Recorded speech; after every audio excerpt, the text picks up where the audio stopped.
ఈరోజు 3 ఐపీఎస్ అధికారులు సస్పెండ్ చేశారు. దానికి కారణం కూడా ఉంది.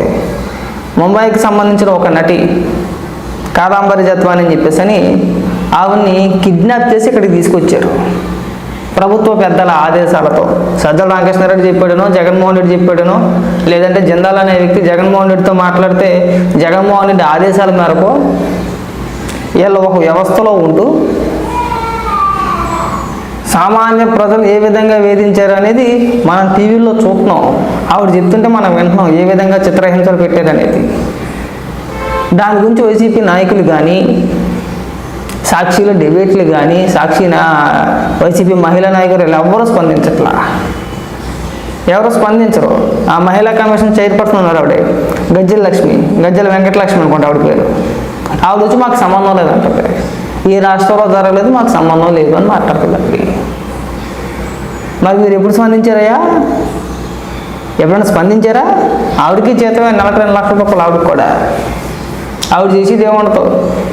పక్కా వైసీపీ నాయకురాలు.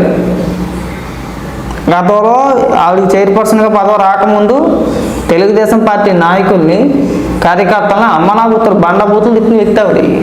ఆ గజ్జల వెంకటలక్ష్మి అని చెప్పేసి ఆవిడ ఎవరైతే ఉన్నారో, ప్రస్తుతం మహిళా కమిషన్ చైర్పర్సన్ ఎవరైతే ఉన్నారో, బండబూతులు. జనరల్గా మగవాళ్ళు కూడా అన్ని మాటలు మాట్లాడరమో అన్ని బూతులు మాట్లాడేది ఆవిడ వాళ్ళు నిత్సూక్తులు చెప్పడమే. ఇవాళ 3 ఐపీఎస్ అధికారులు సస్పెండ్ అయ్యారు. ఎందుకు స్పందించరమ్మా మీరు? అంటే పక్క రాష్ట్రం మహిళ అయితే ఈ రాష్ట్రంలో మీరు కంప్లైంట్ తీసుకోరా? ఈ రాష్ట్రంలో మీకు ఆ బాధ్యత లేదా? ఆవిడ మహిళ కాదా? మహిళా కమిషన్ అన్నప్పుడు ఒక మహిళగానే స్పందించాలి కదా. బొత్తిగా మానవత్వం లేకపోతే ఎలాగా?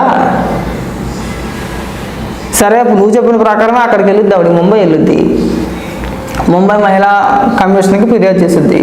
మా రాష్ట్రంలో జరగలేదు కాబట్టి మాకు సంబంధం లేదని చెప్పేసి అంటారు వాళ్ళు కూడా. అంతేనా? కనీసం బాధ్యత ఉండాలండి. బాధ్యత లేకపోతే ఎలాగా?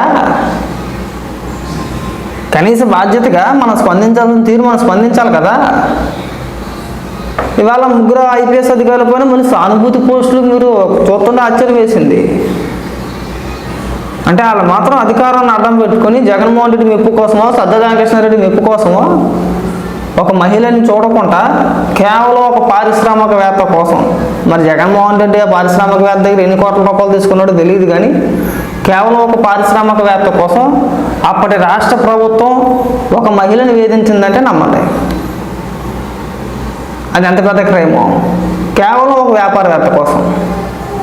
మరి జగన్మోహన్ రెడ్డి ఎన్ని 100 కోట్ల రూపాయలు తీసుకున్నాడు, ఎన్ని 1000 కోట్ల రూపాయలు తీసుకున్నాడో తెలియదు, కానీ ఇది సెటిల్మెంట్. ఒక రకంగా చెప్పాలంటే సెటిల్మెంట్ లాంటిది.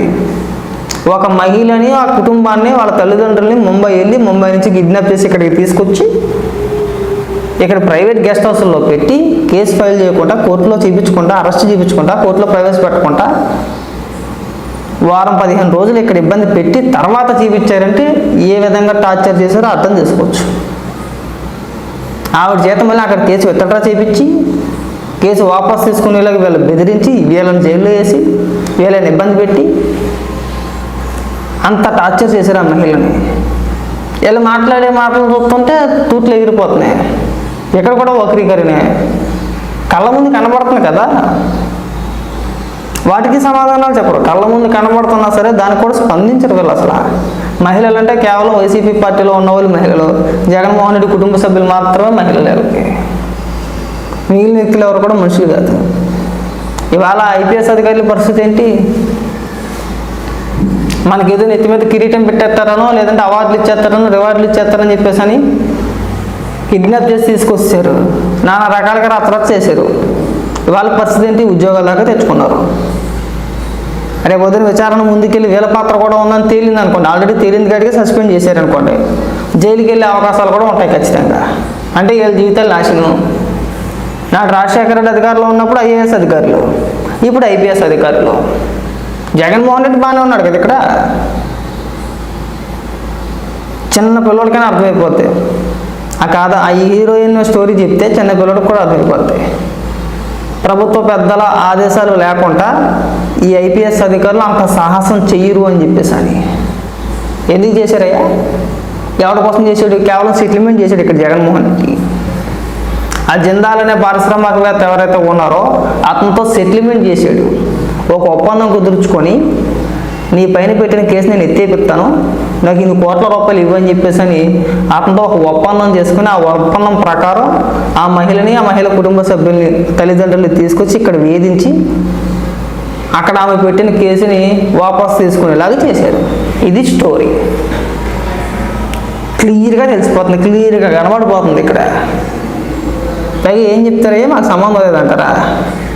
ఐపీఎస్ అధికారులపై వేట్ అంటారా? పైగా జిందాల్ కావాలా, కాదంబరి జిత్వాని కావాలని చెప్పేసి మాట్లాడతారా? అంటే రాష్ట్రం కోసం, రాష్ట్రం బాగు కోసం జగన్మోహన్ రెడ్డి ఆ మహిళను వేధించాడా? అంటే మీరు చెప్పే స్టోరీలు ఇవా? మీరు చెప్పే కవరింగ్లు ఇవా? జనం నమ్ముతారా? మీరు చెప్పే స్టోరీ బాగానే ఉంది, జనాలు నమ్మొద్దా? ప్లస్ ఇంకొక దరిద్రం ఏంటంటే, 2వ తారీఖున ఫిబ్రవరి 2వ తారీఖున కంప్లైంట్ ఇచ్చారట. అంటే ఆ రోజున ఎఫ్ఐఆర్ నమోదు చేసినట్టున్నారు. వీళ్ళు 1వ తారీఖున ఫ్లైట్ టికెట్లు బుక్ చేసుకుని ముంబైకి వెళ్ళిపోయారు. ఆల్రెడీ ఈ ఐపీఎస్ అధికారులు ఈ టీం మొత్తం కూడా ముంబైకి వెళ్ళిపోయారు. ముంబైకి వెళ్ళిపోయిన తర్వాత రెక్కి నిర్వహించి ఆవిడ ఎక్కడ ఉంటుందో తెలుసుకొని, ఏ ప్రాంతంలో ఉంటుందో తెలుసుకొని, పూర్తి వివరాలన్నీ సేకరించిన తర్వాత 2వ తారీఖున ఇక్కడ కంప్లైంట్ ఇచ్చి ఇమీడియట్గా ఎత్తేసారు. అక్కడ ఇమీడియట్గా కిడ్నాప్ చేసేసారు. అక్కడ కిడ్నాప్ అనే అనాలా. ఎందుకు అంటే అరెస్ట్ చేయించి 24 గంటలలోపు కోర్టులో ప్రవేశపెట్టారు అనుకోండి, అది ప్రాసెస్. అది ఎవరిని అనుమానించడానికి లేదు, ఎవరిపైన నిందేయడానికి లేదు. పద్ధతి ప్రకారం, ప్రాసెస్ ప్రకారం వెళ్ళారని చెప్పేసి అనుకోవచ్చు. లేదు నువ్వు ఇంకా విచారించాలనుకుంటే కోర్టులో పిటిషన్ వేసుకోవచ్చు, మేము విచారించాలి, పోలీస్ కస్టడీకి ఇవ్వండి అని చెప్పేసి అని. ఇప్పుడు నందిగామ సురేష్ విషయంలో జరిగింది అదే. అరెస్ట్ చేశారు, కోర్టులో ప్రవేశపెట్టారు, 14 రోజులు రిమాండ్ విధించారు. 14 రోజులు రిమాండ్ అనంతరం ఏమైంది? పోలీసులు మళ్ళీ ఇంకో పిటిషన్ వేసుకున్నారు, పోలీస్ కస్టడీకి ఇవ్వండి, మేము ఇంకా విచారించాలని చెప్పేసి అని. సో అది ప్రాసెస్ అనుకో. సరే అవి పెద్ద పెద్ద విషయాలు, వాటి గురించి మనకు అంత సబ్జెక్ట్ లేదు కాబట్టి వాటి దాకా వెళ్ళదలుచుకోవాలా. ఇది మినిమం కదా, ఇది జనరల్గా అందరికీ తెలిసిందే, జరిగే ప్రాసెస్ అది. అలాంటిది ఎవరికి తెలియకుండా మీరు ఒక ప్రైవేట్ గెస్ట్ హౌస్లో పెట్టేసి, అంటే మీ ఇష్టానుసారం అర్ధరాత్రులు అపరాత్రులు వెళ్ళి ఆ మహిళను వేధించి ఫోటోలు తీసి, వీడియోలు తీసి, ఆవిడని బ్లాక్మెయిల్ చేసి అక్కడ దాకానే చెప్తున్నారు. ఇంకా ఆవిడ ఎంతో కొంత భయపడతారేమో అనుకుంటున్నాం మేము, కానీ అక్కడి వరకే చెప్తున్నారు. అంతకు మించి ఏం చేశారో కూడా తెలియదు ఎవరికి కూడా. అలాగే ఇవాళ సానుభూతి, నిజాయితీ గల ఆఫీసర్ దేంట్లో రా అంటే మహిళను కిడ్నాప్ చేసి తీసుకొచ్చాడు నిజాయితీ గల ఆఫీసర్లా. అంటే కొంచెం మానవత్వం ఉండాలి కదండి. ఒక పక్క వైసీపీ నాయకులు స్పందించరు, మహిళా నాయకురాలు స్పందించరు. బ్లూ మీడియా అట్టగా అట్టే జగన్మోహన్ రెడ్డికి వంత పడుతూ ఉంటుంది. మహిళా కమిషన్ చైర్పర్సన్ అయ్యి ఉండి ఆవిడ కూడా మాకు ఏం సంబంధం లేదు, మేము పట్టించుకోవాల్సిన అవసరం లేదు, మా రాష్ట్రంలో జరగలేదు, మా రాష్ట్రానికి సంబంధించిన మహిళ కాదని చెప్పేసి ఆవిడ మాట్లాడుతుంది. మీకు చేత కాదు పక్కన పెట్టండి, మీ వల్ల కాదు పక్కన పెట్టేసేయండి. మిమ్మల్ని మద్దతు ఇమ్మన్నట్లా, మీ మద్దతు కోరట్లా. రాష్ట్ర ప్రభుత్వం ఒక మహిళకు న్యాయం చేయాలని చెప్పేసి రాష్ట్ర ప్రభుత్వం ప్రయత్నం అయితే రాష్ట్ర ప్రభుత్వం చేస్తుంది. అక్కడ కూడా ఏడిపోయి మళ్ళీ అంటే కవర్ చేసే ప్రయత్నం అన్నమాట. జగన్మోహన్ రెడ్డి చేసిన తప్పుని కవర్ చేసే ప్రయత్నం అన్నమాట ఇదంతా కూడా. ఏమీ లేదు, నేను ఇందాక చెప్పింది మళ్ళీ చెప్తున్నా, కేవలం జిందాల్ని కాపాడడానికి జిందాల్తో జగన్మోహన్ రెడ్డి ఒప్పందం కుదుర్చుకొని ఆ మహిళను వేధించాడు అంతే, అంతకుమించి ఏమీ లేదు ఇందులో. ఆ జిందాల్ పైన పెట్టిన కేసు ఎత్తేయడానికి జగన్మోహన్ రెడ్డి సుపారీ తీసుకున్నాడు అనుకోవాలా.